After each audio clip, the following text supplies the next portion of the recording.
Mayong adlaw na usab mga igsoon ko ni Kristo.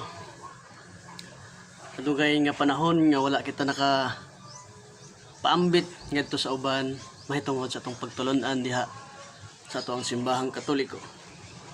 Atas nga panahon nga tungod sa kabisi sa trabaho, adlaw-adlaw nga naningkamot para mabuhi o para usab sa atoang pamilya. Apan wala nato giisip o giunahuna ang paghunong sa pagsabwag ngadto sa uban ang kamatuoran nga nasulat diha sa atong dalang Biblia. Atong ipadayon kung unsa ang atong nasugdan sa pagpaambit sa mensahe sa atong Ginoong Hesukristo. Kay mao kini ang nag-inusarang sugo sa atong Ginoong Hesukristo, ang pagpaambit sa iyahang pulong ngadto sa uban, ngadto sa ubang katawhan.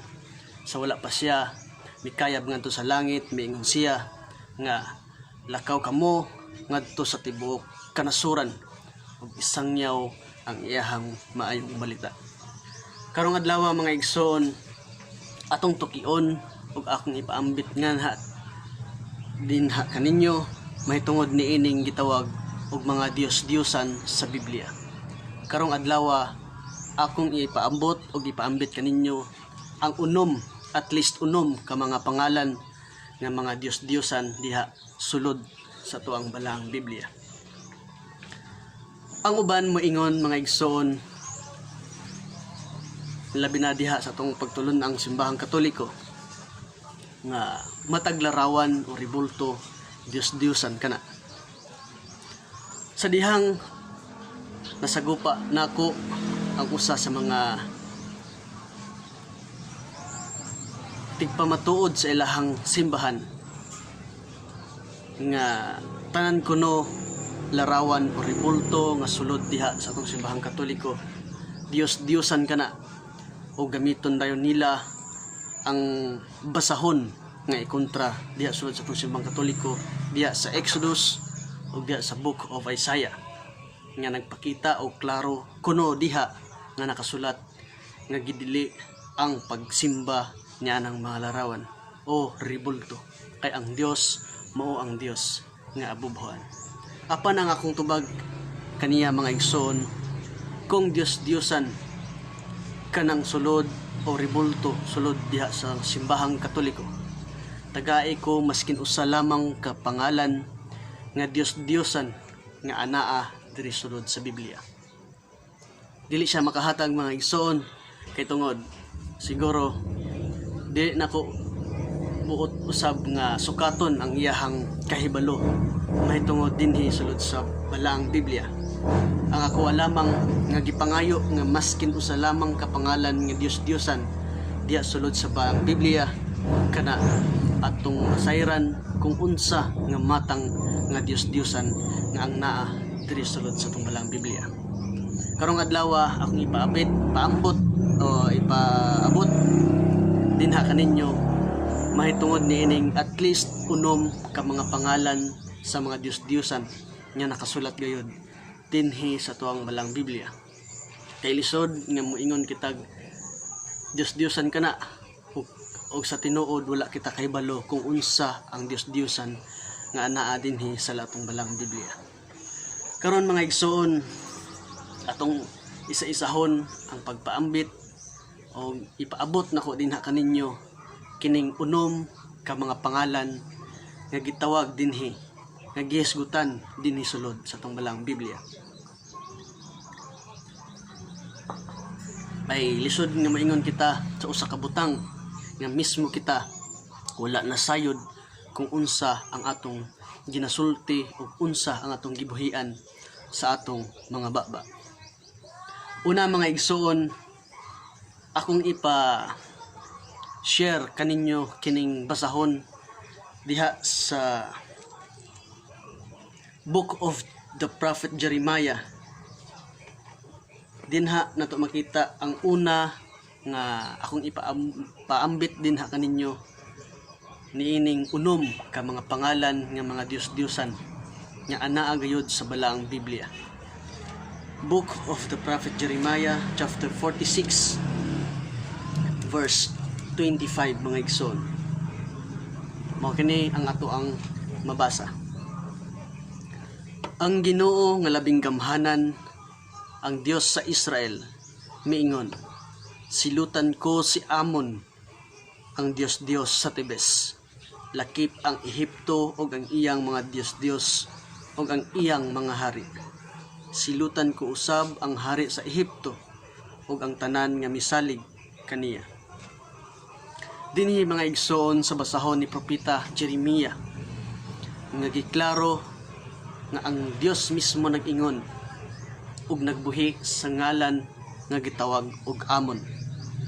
Kini klaro diha sa basahon ni propeta Jeremiah nga kining gitawag og Dios-Diosan. Tinuod kini nag-exist sa panahon sa mga Ehiptohanon nga nagasimba sila ug nagaalagad nining gitawag og Amon nga ilahang Dios-Diosan. Kung atong basahon mga igsoon diha sa uban nga Biblia, labi na diha sa iyang komentary, atong mabasa kining unsay papel nining gitawag nga Dios-Diosan nga si Amon mga igsoon. Atong basahon ang iyang komentary kabahin niining sinulat ni propeta Jeremiah chapter 46 verse 25 mga igsoon. Atong basahon ang usa sa mga komentary sa maong Biblia. Chapter 46 verse 25.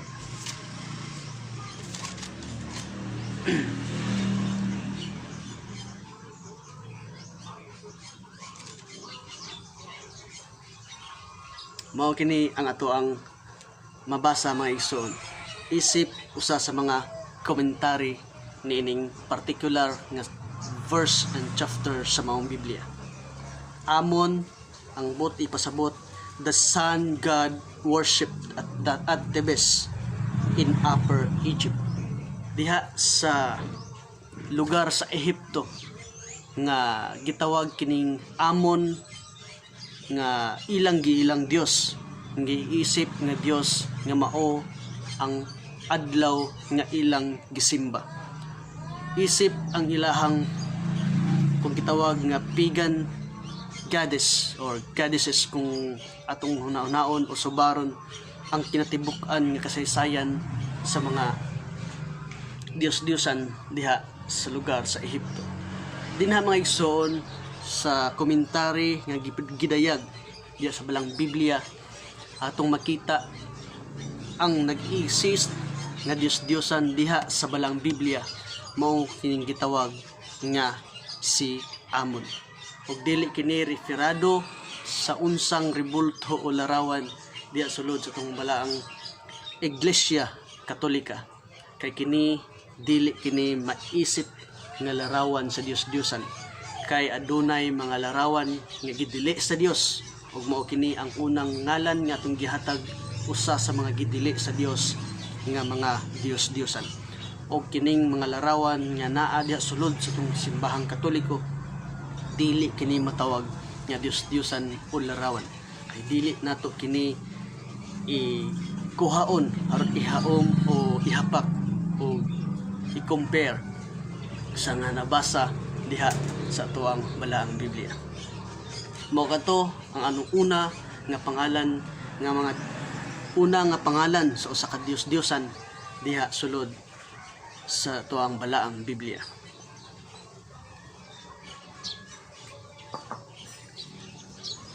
Ikaduha nga mga pangalan mga igsoon nga nakapatik gayud dinhi sa atong balang Biblia atong mabasa diha sa book of Exodus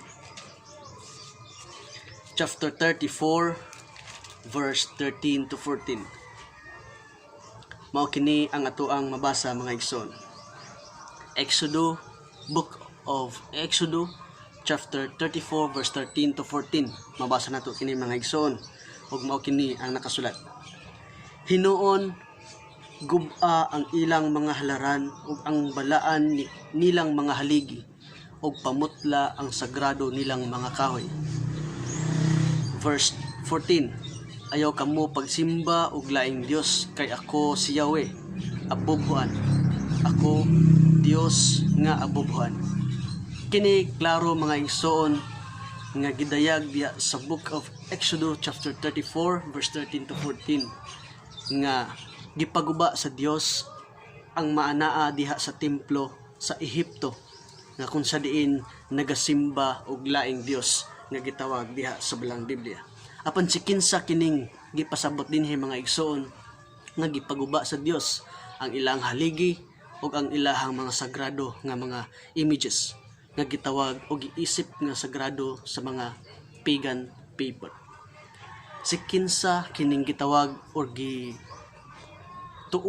nga ngalan nga gipasabot dinhi sa balaan nga Biblia diha sa particular sa book of Exodus chapter 34 verse 13 to 14.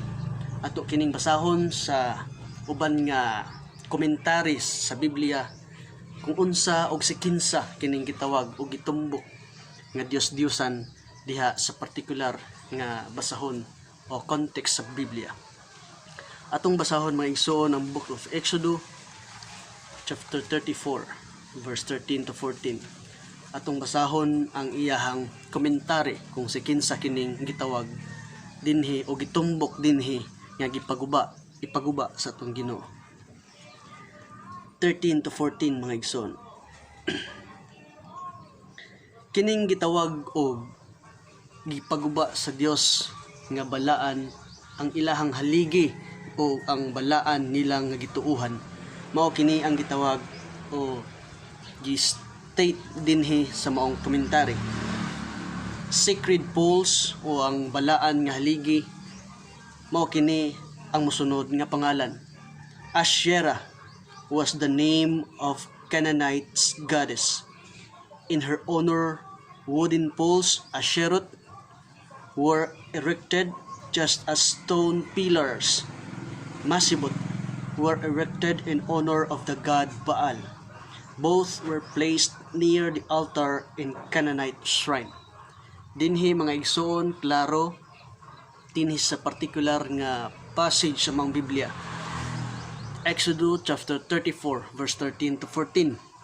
Ang gitumbok dinha nga gipaguba sa Dios nga haligi og ilahang gituuhan nga balaan mao kining gitawag nga si Asherah or Asher nga kung sa diin giila usab sa pinaka mga giila nga mga Dios-Diosan sa mga taga-Ehipto.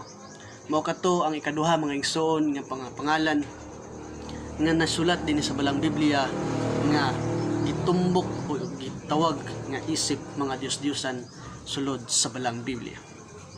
Ikatulo mga igsoon, ato mabasa kini diya sa Book of Judges.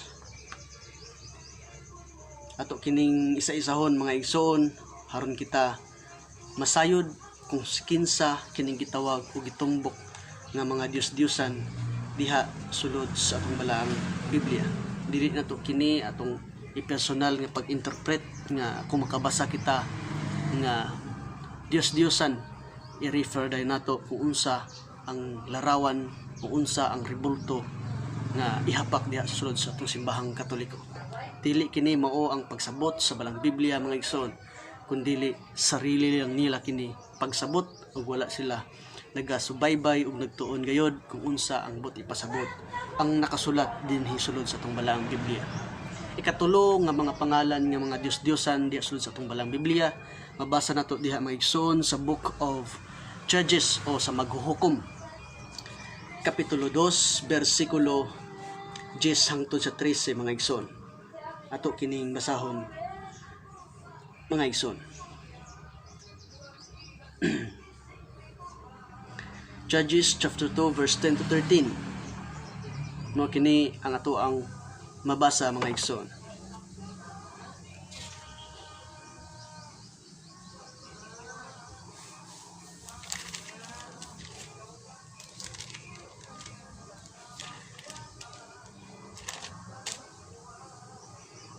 Kadtong tibuok nga kaliwatan nangamatay, usab ug ang sunod nga kaliwatan wala makaila sa Ginoo o sa mga butang nga gibuhat niya alang sa Israel.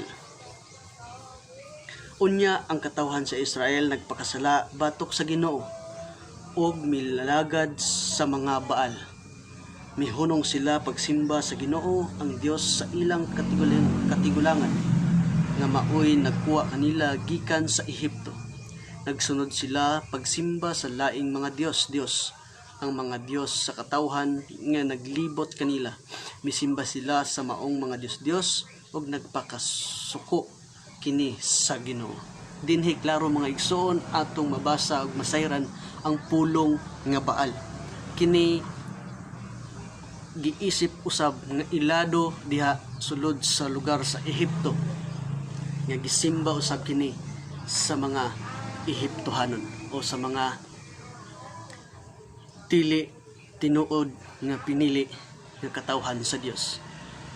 O pinili sa Dios nga katawhan apan nagasuway og nilain sila og nisupak sila og nagasimba ining gitawag og Baal.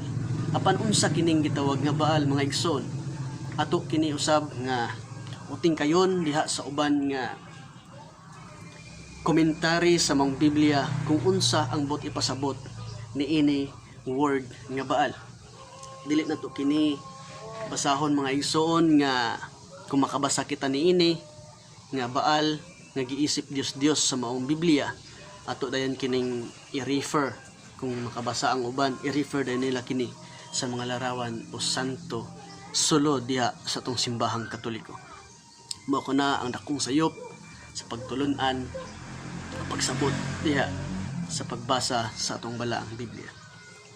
Si kinsa man kining gitawag og Baal mga igsoon, ato kining basahon sa maong komentary sa Biblia.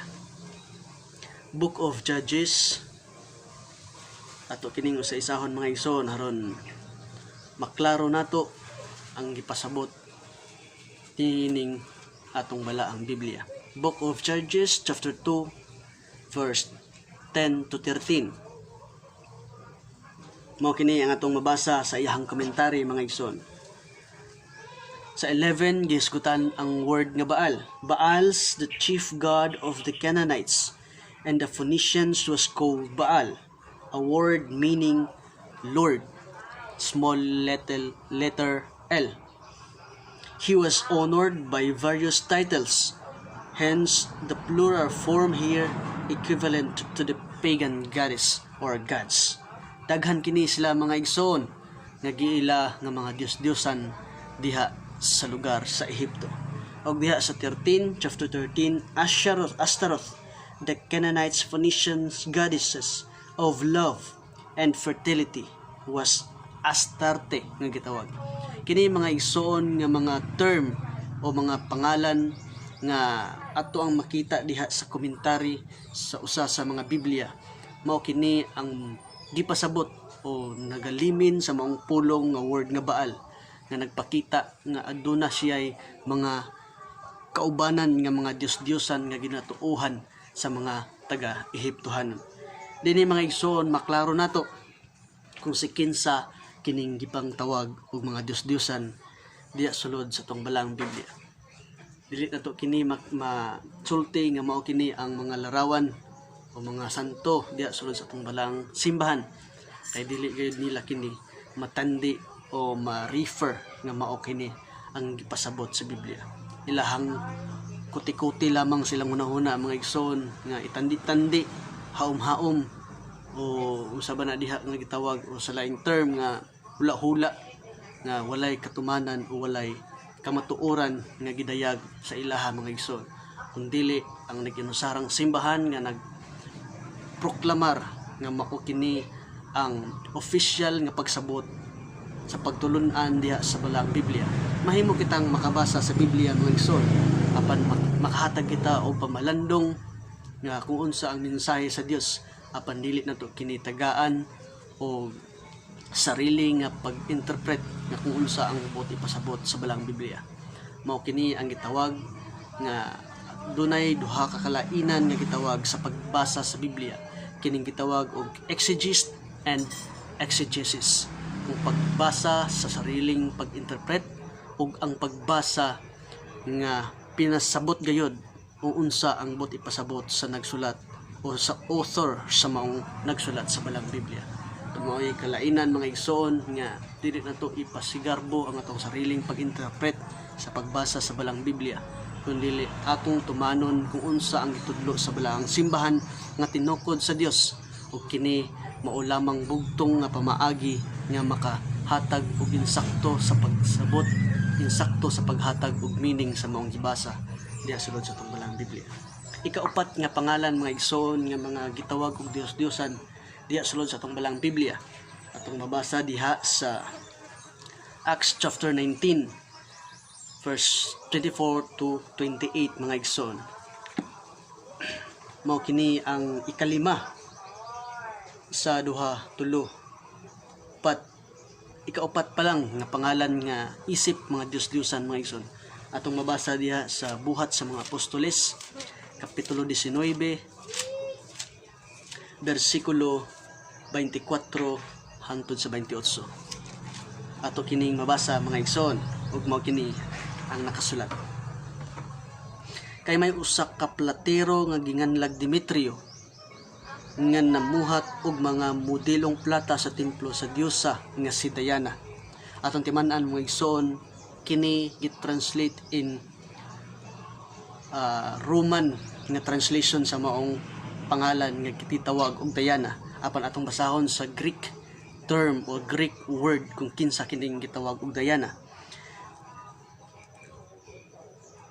Kay may usa ka platero nga ginganlag Demetrio nga namuhat og mga modelong plata sa templo sa diyosa nga si Diana, og nakasapi pag-ayo ang mga trabahador tungod sa maong patigayon. Busa iyang gitigom ang mga trabahador uban ni adtong sama kanilag pangita og giingnan. Mga kaigsuonan, nasayod kamo nga ang atong kauswagan nagagikan niining pangitaa. Nakita ninyo og nadungog ang gihimo niining tawhana nga ginganlag Pablo. Nag-ingon siya nga ang mga Dios nga gibuhat sa mga tao dili tinuod nga mga Dios, ug daghan siya nakabig dinhi sa Efeso ug hapit sa tibuok kalalawigan sa Asya. Dinhi mga igsoon, sa panahon ni San Pablo sa pagsangyaw sa iyahang kapanahonan, adunay nakasugat o nakahitagbo nining pundok sa mga magbubuhat og mga platero nga gitawag dinhi sulod sa tong balang Biblia nga magbubuhat sa mga plata nga mga bulawan nga isip diha nga gitawag nilag diyosa nga mao si Diana. Apan kung antong basahon ang laing komentary sa Biblia mga igsoon kung si kinsa kining gitawag og Diana diha sa Acts chapter 19 verse 24 to 28, ato kining basahon sa iyang komentary mga igsoon. Aron kita masayod nga sa uban nga translation nga mabasa nga word nga Diana, apan sa uban nga translation sa mong Biblia atong mabasa ang pinulungan nga Griego.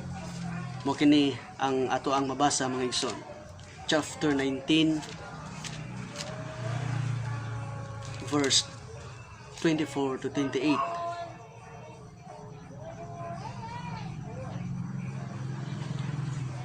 Mo kini ang atong mabasa sa iyang komentary mga igsoon.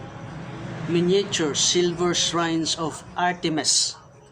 The temple of Artemis at Ephesus was one of the 7 wonders of the ancient world.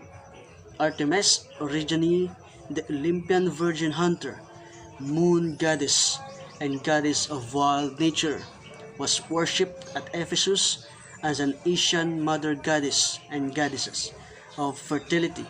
She was one of the most widely worshipped female deities in the Hellenistic world. Dinhi mga igsoon atong mabasa kining word nga Artemis, mao kini ang original nga Griego nga pinulungan nga gitawag diha sa laing translation sa mga balang Biblia nga mao si Diana, nga matawag nato diha sa gitawag nga Roman translation nga gitawag na Diana o Princess Diana. Mao kini ang usa sa mga translation sa utong balang Biblia nga nagahisgot niining mga pulungan mga igsoon. Atong hinumduman nga adunay mga katuyuan ng Dios nga gitago ug wala gid kayo kini giambit sa mga uban nga magtutudlo sa uban nga mga sikta nga mao kini ang mga Dios-Diosan sa Biblia ug dili ang naa sa Iglesia Katolika. Klaro mga igsoon, ang mga pangalan na ato ang ipaabot o ipaambit din kaninyo kining gitawag o mga Dios-Diosan mga igsoon. Og ang duha na lang nahibilin mao kining mabasa nato diha sa Book of Judges gyapon mga igsoon.